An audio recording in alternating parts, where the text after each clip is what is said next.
Hello, everyone. I am Dr. Tahir, a youthful medicine, and today I will be talking to you a little bit about the four-quadrant approach to treatment of fibromyalgia that I have uh, put together with my 25 years of experience in rheumatology, integrated medicine, internal medicine. So I bring you everything that I got to help you understand that there is a way that you can improve your health, especially when it comes to fibromyalgia.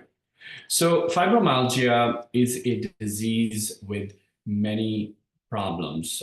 People's quality of life is significantly affected by this condition, and I want to help you understand it so that you can then appreciate the personalized approach that we offer at Youthful Medicine for you. So fibromyalgia is a condition where we have people with chronic, widespread pain. This pain is everywhere, from head to toe, your head, neck, shoulders, your muscles, joints, even your rib cage, your back, your muscles in the trap, and your shoulder and scapular region can be painful and tender.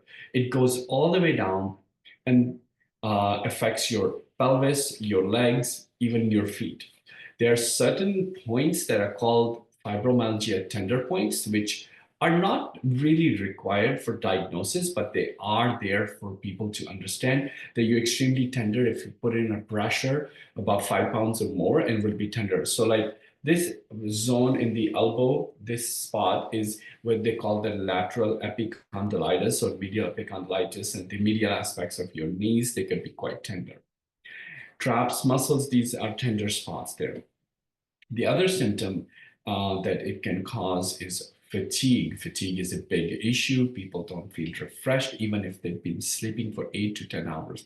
Some of my patients, they sleep 12 to 16 hours a day and still feel tired and chronically fatigued, which is, I think, is one of the biggest reasons people have significant amount of poor quality of life associated with fibromyalgia. Sleep disturbance.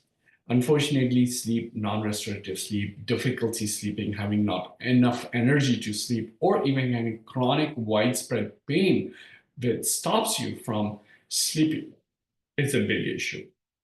Another problem that I see in my patient population is brain fog. We call it fibro fog, where difficulty to understand, there's too much noise, you get distracted, you can't comprehend. You're trying to focus on a meeting and you really can't because the pain signals are just too high. Your brain is unable to process. All of that is a reason you need to approach fibromyalgia in a more consistent, integrated way.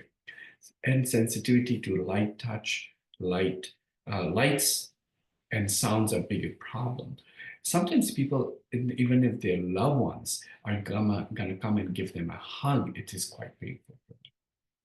Unfortunately, having to go to concerts or social gatherings can be difficult for these people. They tend to avoid it and isolate them, that lead to further depression. So I would like you to consider these as major signals if you're dealing with them that you need treatment. So it's not all in your head. Modern research confirms that the changes in the brain chemistry, the immune regulation, and stress response systems lead to development of fibromyalgia.